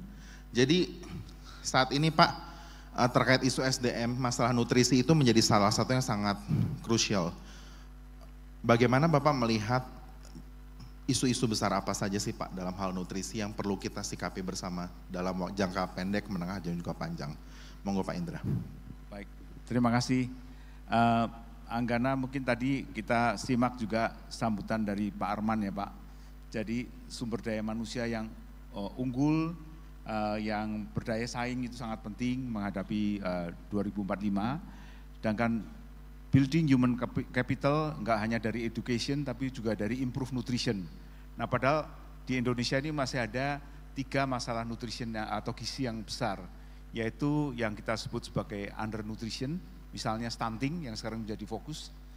Yang kedua tentunya mohon maaf yang overnutrition, misalnya obesitas ya. Dan yang ketiga adalah micronutrient deficiency, di mana sering ada yang disebut hidden hunger ya. Kelihatannya sehat, tapi padahal mungkin kekurangan micronutrient, bisa gondongan, bisa waktu itu beri-beri zaman dulu ya, atau kurang vitamin A, atau untuk ibu hamil kurangan asam folat ya, yang dan dan asam folat dan zat besi. Nah, stunting yang menjadi perhatian itu kenapa? Karena kalau menurut para ahli, stunting itu adalah satu isu yang berdampak ke masa depan Pak. Jadi di first 1000 day atau 1000 hari pertama, mulai dari ibu hamil sampai anak umur 2 tahun itu adalah masa yang krusial. Karena kalau tidak mendapat kecukupan gizi, terutama juga protein, akan terjadi 3 isu yang utama, yaitu brain development-nya kurang, jadi mungkin itu tadi disampaikan Pak Arman mempengaruhi IQ. Yang kedua physical development-nya juga kurang, dan yang ketiga adalah namanya metabolic disorder, sehingga nanti kalau gede gampang kena sakit tidak menular, misalnya gampang kena tekanan darah tinggi atau kena diabetes. Baik, jadi memang itu yang tepat adalah tidak berlebihan tetapi harus cukup minimal agar kita dapat menghasilkan SDM yang unggul. Dan seperti tadi disampaikan Pak Arman juga bahwa kita masih punya PR, rata-rata IQ kita masih di bawah 100. Tadi spesifik Pak Arman sampaikan betul, akurat sekali, 70 itu merupakan rata-rata yang tidak menggembirakan sebetulnya bagi seluruh pimpinan dan juga untuk memastikan daya saing masa depan kita. Nah tapi Pak, boleh dikasih pencerahan sedikit nggak Pak? Terkait stunting ya Pak, dengan kapasitas Bapak juga sebagai pelaku juga dan selama ini bergerak juga di SBN Business Network, juga Scale Up Nutrition Business Network. Sebetulnya banyak pemahaman yang kita perlu luruskan Pak. Pencegahan stunting atau mengobati stunting atau juga bahkan banyak cara-cara yang sebetulnya diklaim dapat menjadi solusi stunting itu menjadi jebakan juga secara knowledge dan juga expertise. Nah, mungkin Pak Indra boleh gambarkan sekarang bagaimana strategi yang tepat Pak, sekaligus juga bagaimana kita sebagai pelaku usaha, para emiten khususnya bisa berperan agar tidak terjebak pada paradigma yang keliru.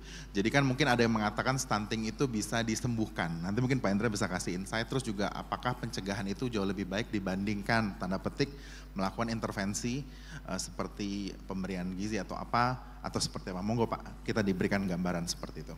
Terima kasih Angga.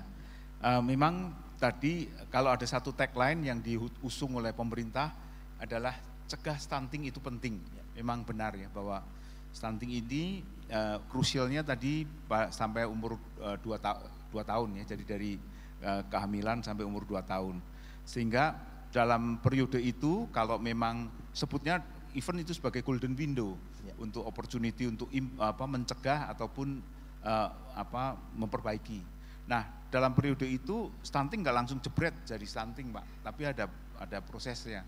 Jadi misalnya ibunya anemia atau ibunya kurang gizi, maka ada kemungkinan besar baby yang nanti dilahirkan akan low birth weight atau sudah kondisinya kurang gizi. Nah, nanti kalau pemberian asupan gizinya juga kurang kan diukur di posyandu ya. Nah, itu udah ada sebenarnya tanda-tandanya nih. Kalau berat badannya nggak naik, itu harus diapain gitu. Nah, sehingga kalau bisa diintervensi di periode itu adalah ideal, maka akan stop stuntingnya dan akan ini Pak. Namun kalau udah terlanjur ya, udah lewat 2 tahun ya mungkin hanya perbaikan, cuman nggak bisa optimal ya. Nah, sehingga pencegahan itu sangat penting. How to mencegah tentunya tadi disampaikan edukasi juga sangat penting.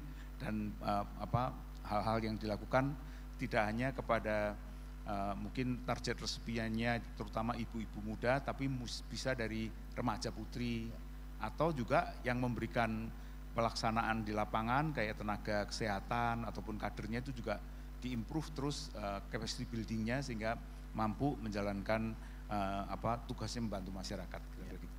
Oke, sebelum berpindah ke Mas Dinto, saya pengen Pak Indra juga mungkin bisa mewakili Apindo juga menjelaskan so far bagaimana program yang Apindo sudah jalankan Pak, karena itu menjadi titipan amanah juga dari rekan-rekan AEI yang sudah mempercayakan donasinya tadi kepada kita. Jadi mungkin stage kita sekarang Bapak Ibu sedang pada pilot project karena kita ingin memastikan seluruh program kita dapat dipertanggungjawabkan secara klinis. Yang pertama, kita memiliki database yang akurat dan juga kami memastikan bahwa program kami mendapatkan restu dari regulator karena pada akhirnya sinergi dengan target besar pemerintah mencapai 14% prevalence rate di tahun 2024 itu menjadi rencana bersama untuk kita semua gotong royong menyelesaikannya. Jadi Pak Indra mungkin boleh kasih gambaran sejauh ini seperti apa? Baik, mungkin saya sedikit ada backgroundnya ya. Monggo Pak, silakan. Bahwa sebetulnya kemajuan pemerintah kita dalam memfokuskan stunting yang dalam gerakan ada scaling up nutrition movement mengundang semua stakeholder segala itu udah jalan dari 2014 ya. Nah itu kelihatan udah di 2 periode pemerintahan sekarang itu turunnya drastis. Kalau dulunya itu sekitar 37%, berarti 1 out of 3 balita itu kena stunted. Nah sekarang ini kondisinya di tahun 2022 itu sudah 1 out of 5, udah kira-kira 20. Nah namun karena ini difokuskan di RPJMN itu targetnya 14, jadi masih ada turun kira-kira mungkin ya bahkan 6%, 7% ya dalam 1 tahun. Itu sangat drastis sehingga waktu dari Kementerian Kesehatan mengundang Apindo untuk yuk kita gotong royong seperti waktu vaksin, kita sama-sama percepat penurunan stunting pakai model seperti itu. Gayung bersambut kan ya, jadi Apindo mengundang kami dari Scaling Up Nutrition Business Network, termasuk bos saya Pak Exten Salim yang juga koordinator, itu untuk ikut dalam tim ya Pak ya, dan kita sama-sama dengan Anggana dan tentunya di bawah bimbingan Pak Suryadi adalah bagaimana menjalankan satu intervensi yang tepat tapi juga sesuai protokol. Jadi tidak hanya kita memberikan support yang support tapi enggak tepat dan enggak tepat sasaran, enggak tepat caranya, enggak tepat sasaran. Nah untuk itu kita bekerja sama dari Apindo mengajak mitra yaitu AIPGI namanya. AIPGI itu semacam asosiasi institusi pendidikan tinggi yang punya ilmu gizi. Sehingga nanti kalau Apindo kan membernya di mana-mana, kalau nanti dieksekusi, make sure ada yang bisa nanganin. Jadi pelaksananya kita udah dapat tuh Pak. Nah, kita bikin pilot. Pilotnya adalah kita target hanya sangat fokus kepada posyandu. Dan di mana itu pengalaman-pengalaman kami kalau perusahaan nanti perhatian pada posyandu yang ada di sekeliling operationnya, nah itu bisa solve the case. Itu saya juga banyak belajar dari bos saya Pak Franky Welirang yang kebetulan di sini ya. Nah itu sebetulnya harapannya Pak. Nah 3 target itu siapa? Ibu menyusui, ibu hamil, dan anak umur 6 bulan sampai 24 bulan. Kenapa yang 0 sampai 6 nggak masuk? Nah itu karena ASI eksklusif, betul. Jadi ibunya yang kita intervensi gitu. Nah untuk itu kita bekerja sama menggunakan pilot dari AIPGI, kebetulan di 3 provinsi, 3 kabupaten, yaitu di Serang, yaitu Banten ya, Provinsi Banten, di Bogor, Provinsi Jawa Barat, satu lagi adalah di Purbalingga, Provinsi Jawa Tengah. Nah di situ kita bekerja sama dengan perangkat BKKBN dan Kemenkes, sehingga kita menjangkau 36 posyandu, kira-kira 2.100 resipien, kita berikan makanan lokal sesuai prosedur dari Kementerian Kesehatan, modulnya. Harus berapa lama? 4 bulan, ya minimal. Jadi kita jalankan sesuai protokol itu, kita adakan pemberian kudapan bergizi ya. Jadi kalau untuk anak 6 sampai 8 bulan makanannya seperti ini, 11 sampai 23 seperti ini, ibu hamil kayak gini, menyusui seperti ini. Ya. Kita kerjasama dengan kader posyandu, dikasih kudapan Senin sampai Jumat. Nah kalau Sabtu makan siang bersama sekaligus diukur, ya. Sehingga kita nanti bisa lihat sebelum diintervensi dan nanti setelah. Nah ini pilot ini nanti kami harus lapor ke Pak Suryadi, Pak untuk menjalankan ini kami butuh support. Pak Suryadi mengatakan, Pak Indrayana, you don't have to think anything about the budget, you jalan dulu. Nanti saya yang mencarikan dana. Terima kasih Pak Sur, dan sekali lagi terima kasih atas kemurahan hati dan support dari para Bapak, Ibu anggota AAI.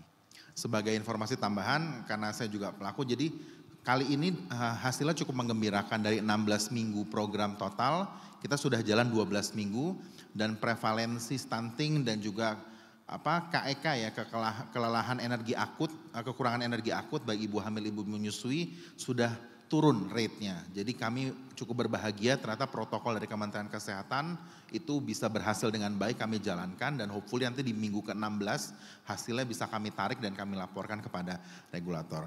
Aku izin berpindah Pak Indrayana ke Mas Dinto. Mas Dinto, selain tadi faktor SDM, we also think about the environmental ESG. Jadi kan saat ini juga tentu dari OJK sudah wanti-wanti gitu bahwa setiap perusahaan khususnya emiten itu harus memiliki satu pertanggungjawaban terkait juga bagaimana tata kelola lingkungan yang berkelanjutan. Karena pada akhirnya we share the same planet, we share the same water, we share the same environment.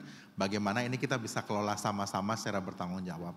So far Mas Dinto, kita boleh dapat insight nggak? Priority yang menjadi langkah awal dan langkah konkret dari PT Unilever Indonesia saat ini apa aja sih untuk ESG itu sendiri? Oke, thank you Mas Angga, pertanyaannya sangat baik.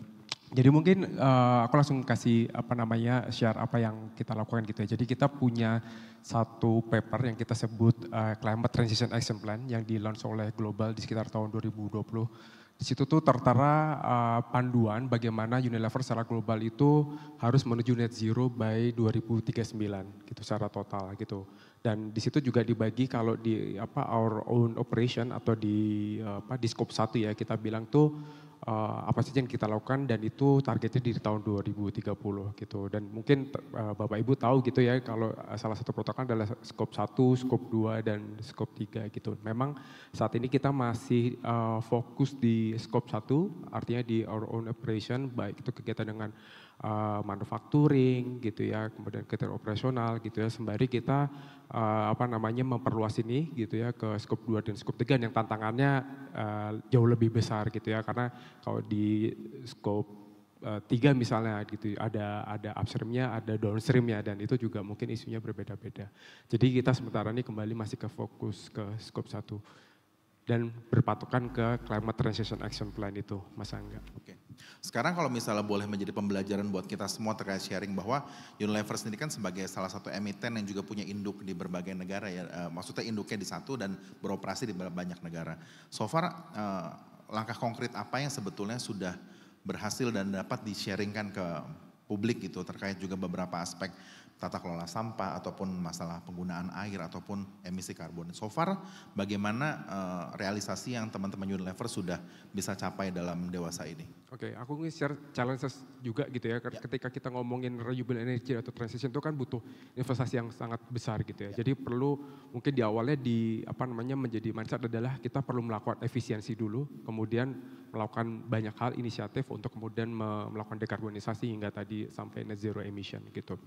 Nah, di kami misalnya inovasi yang bagian dari efisiensi dan mengarah ke transisi adalah misalnya penggunaan renewable energy gitu ya, alternatif yang non fossil fuel gitu. Misalnya di pembangkit atau pemanas itu menggunakan biomass dengan wood chips misalnya gitu ya. Kedua adalah kita dari tahun 2020 sudah menggunakan listrik yang tersertifikasi atau kita sering sebutnya adalah I-REC gitu ya.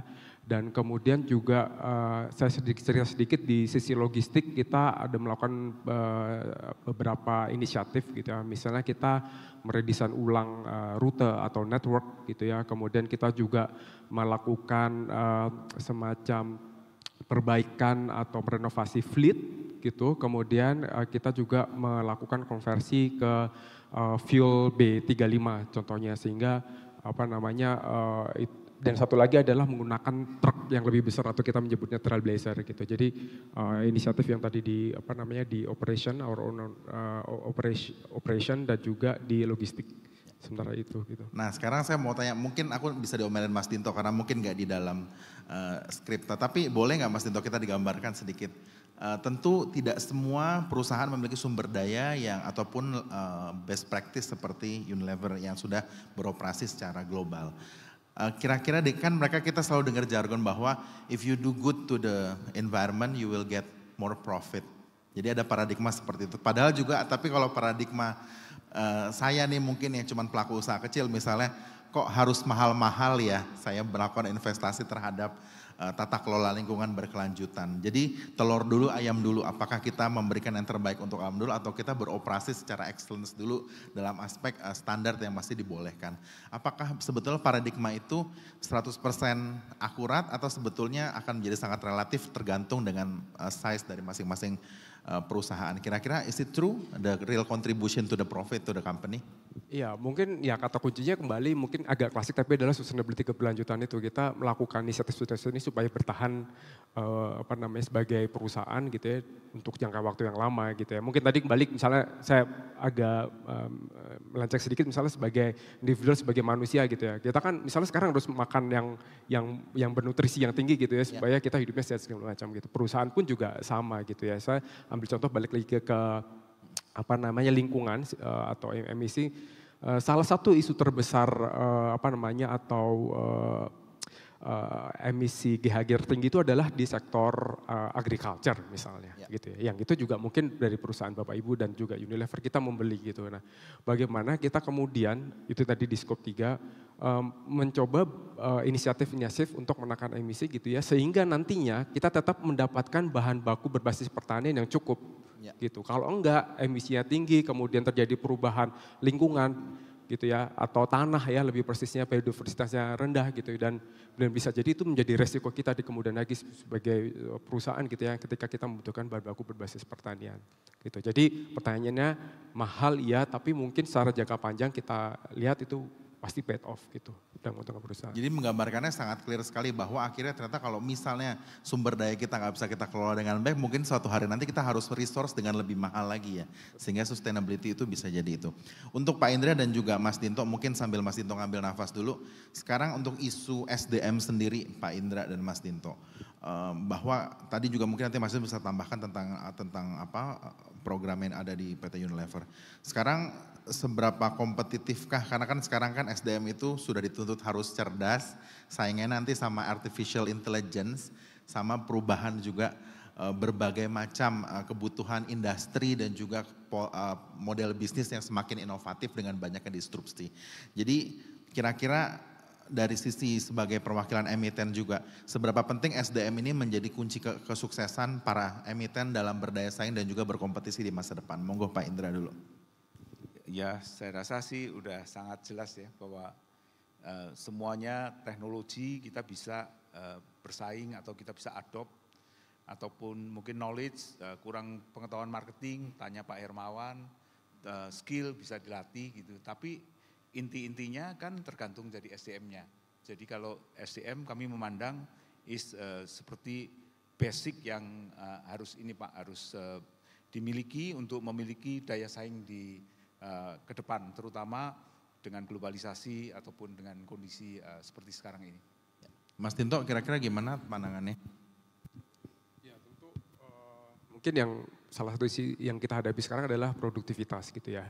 Dan kemudian ketika kita bicara produktivitas juga ada kemampuan skill di situ. Nah kalau kita tarik mundur lagi itu butuh edukasi yang baik.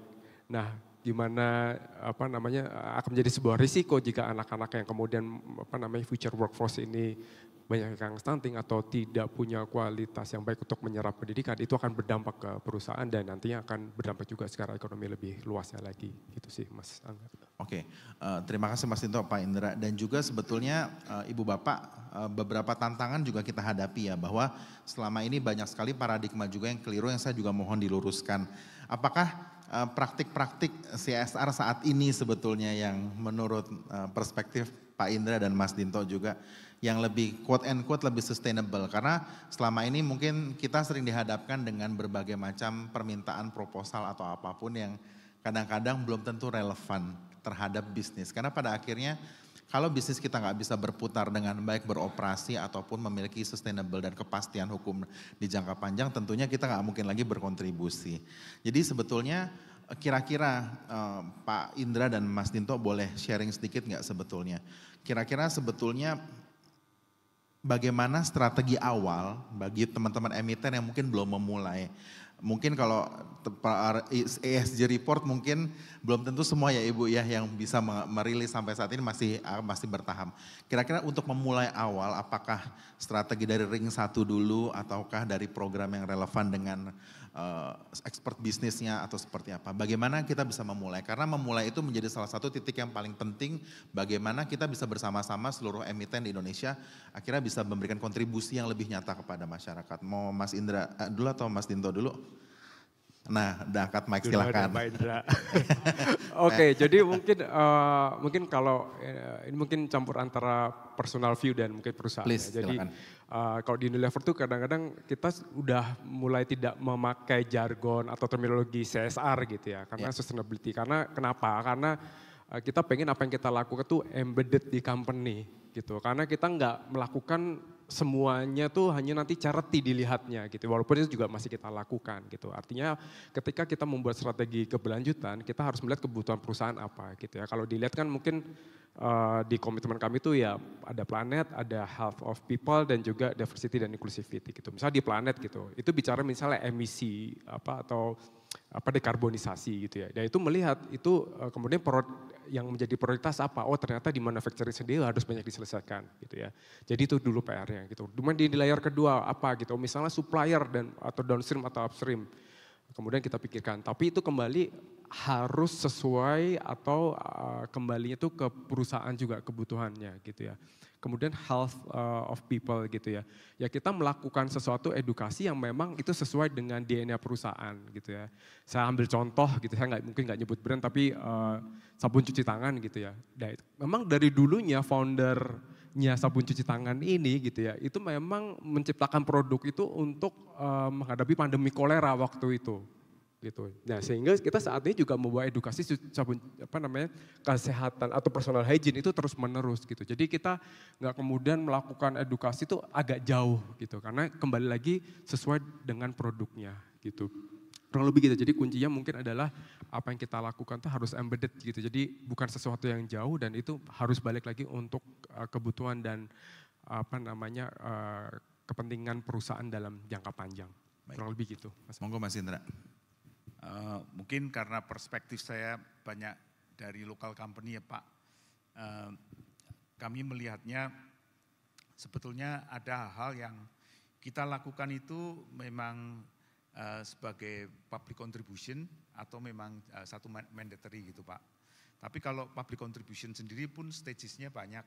Mungkin tadi Pak Anggana mengatakan mungkin resourcesnya belum se-establish perusahaan-perusahaan yang udah mapan tapi yang baru-baru misalnya ya. Nah pilihannya kan bisa Pak. Jadi misalnya memang ada yang filantropi, ada satu grup filantropi ya kita sama-sama bikin support ke something secara filantropik. Memang tujuannya filantropis. Itu juga public contribution juga. Yang ada mungkin juga yang ring 1, ring 2 tuh mungkin socio investment. Jadi kita baik-baik dengan sekelilingnya, environment-nya, kita kelola dengan baik, nanti return. Yang ketiga itu konsep yang mungkin juga kita banyak belajar dari Nestle, creating shared value, atau mungkin sekarang populer inclusive business model. Jadi ada hubungan-hubungan yang nanti juga banyak jadi sweet spot antara kebutuhan stakeholder dengan kebutuhan perusahaan, nggak melulu perusahaan. Jadi contohnya kalau kami bermitra dengan petani, misalnya petani kentang, kita ajarin good agriculture practice, kita kasih bibitnya yang bagus, nanti kita off take, kentangnya sesuai dengan yang kita mau dan semuanya mendapat creating shared value. Nah lebih tinggi lagi tentunya kalau kita udah pikir sustainability yang tentunya nantinya public contribution maupun yang sifatnya mandatori itu juga bisa dilakukan. Kami contohkan kalau nutrition ya Pak, nutrition itu salah satu partisipasi dari perusahaan swasta antara lain itu micronutrient deficiency atau fortifikasi. Nah awalnya itu kalau di pengalaman di kami itu saya belajar dari Pak Franky juga, kita ini dulu semuanya voluntary atau memang mau support karena kondisi anemi sedemikian tinggi, hampir 70%, kita didatengin UNICEF, kesehatan, KFI itu gimana caranya membantu. Oh kalau di negara maju tuh diintervensi Pak lewat terigu, dikasih asam folat, zat besi dan mikronutrien yang cocok, nah bisa bantu. Nah kita ikut, nah setelah itu menjadi mandatori kan, kalau mandatori wajib. Minyak goreng juga sama, minyak goreng dikasih vitamin A itu sekarang wajib. Tapi dulunya mandatory orang bisa, voluntary orang bisa trial dulu gitu Pak. Nah dengan seperti itu ya tentunya kalau kita ngomong keberlanjutan, apalagi sekarang sebagai public company kita diminta submit report ya Pak ya. Mungkin ini udah mau report yang ketiga mandatorinya. Tapi kami percaya bahwa report is only a byproduct of what we are doing. Jadi kalau memang kita melakukan something yang tadi Pak Dinto sampaikan memang mempertimbangkan triple bottom line, nggak hanya cuannya aja tapi juga terhadap lingkungan dan terhadap sosial, ya semuanya dapat Pak. We don't only think about shareholder but we have to think about the stakeholder, mungkin gitu Pak. Masih Pak. Terima kasih banyak. Jadi memang intinya adalah the willingness juga dan komitmen juga untuk di sekitar kita. Karena pada akhirnya sustainability itu akan muncul secara bertahap, secara inklusif dan juga pada akhirnya akan memberikan nilai tambah bagi para emiten. Saya buka pertanyaan atau ada yang memberikan tanggapan yang relevan, mungkin 1 atau 2 orang kalau masih diberikan kesempatan. Ibu Bapak ada yang mau bertanya? Kalau nggak ada yang bertanya, 1, going once, going twice, udah emang mau makan siang, mungkin sudah lapar. Iya. Baik, kalau misalnya tidak ada, saya mau ucapkan apresiasi sekali dan tentunya pesan yang ingin disampaikan adalah kita pentingnya untuk bersinergi juga untuk bagaimana kita memberikan kepedulian kita kepada generasi mendatang seperti pesan pada hari ulang tahun AEI ke-35, bagaimana kita sebagai bagian dari masyarakat, bagian dari pelaku usaha dan khususnya emiten yang memiliki keterbukaan dan juga standar yang lebih baik dibanding perusahaan yang lain bisa berkontribusi untuk memastikan masa depan Indonesia menjadi negara yang maju, negara yang unggul dan berdaya saing. Once again terima kasih kepada Asosiasi Emiten Indonesia yang sudah memberikan ruang untuk dialog pada siang hari ini. Saya akan kembalikan kepada pembawa acara pada siang hari ini. Terima kasih. Baik Bapak dan Ibu sekalian, boleh kita berikan apresiasi sekali lagi. Terima kasih Bapak Anggana Bunawan, Wakil Sekretaris Umum Apindo yang sudah memandu diskusi kita pada kesempatan kali ini. Dan 2 orang narasumber kita, Bapak Stefanus Indrayana, Head of Corporate Communication PT Indofood Sukses Makmur Tbk, dan Bapak Lucius Dinto, Sustainable Business Data Monitoring and Reporting Manager Unilever Indonesia. Baik hadirin yang kami hormati, Sebelum menutup acara kita pada kesempatan kali ini, tak lupa kami ucapkan terima kasih yang sebesar-besarnya kepada para pihak, para sponsor dan juga donatur yang sudah mendukung acara kita pada kesempatan kali ini. Terima kasih kami ucapkan kepada BCA, Pakuan Jati, Astra Internasional, Barito Pacific Tbk, PT Master System Infotama Tbk, PT Sumarkon Agung Tbk, PT Bank Mandiri Persero Tbk, PT Trimegah Bangun Persada Tbk, PT Bumi Resources Tbk, PT Dharma Polymetal Tbk, PT Mayora Indah Tbk, PT Bank BTPN Tbk, PT Telkom Indonesia Persero Tbk, PT Pegadaian Persero Tbk, PT Hasnur International Shipping Tbk, PT Adikarya Persero Tbk, Hukum Online, PT Sri Rejeki Isman Tbk Sritek, BFI Finance, PT Bank China Construction Bank Indonesia Tbk, PT Bank Syariah Indonesia Tbk atau BSI, PT Bank Danamon Tbk, PT Bank Mestika Tbk, PT Adaro Energi Tbk, dan PT Multiara Sentosa. Dan tentunya Bapak dan Ibu sekalian, seluruh tamu undangan yang pada pagi hingga siang hari ini berkenan hadir di acara puncak hari ulang tahun dari Asosiasi Emiten Indonesia. Boleh kita berikan apresiasi untuk kita semua pada kesempatan kali ini. Terima kasih kami ucapkan atas kehadiran Bapak dan Ibu sekalian. Akhir kata, saya Dewi Kumala mohon pamit undur diri. Selamat siang dan sukses selalu untuk kita semua. Salam sehat. Terima kasih.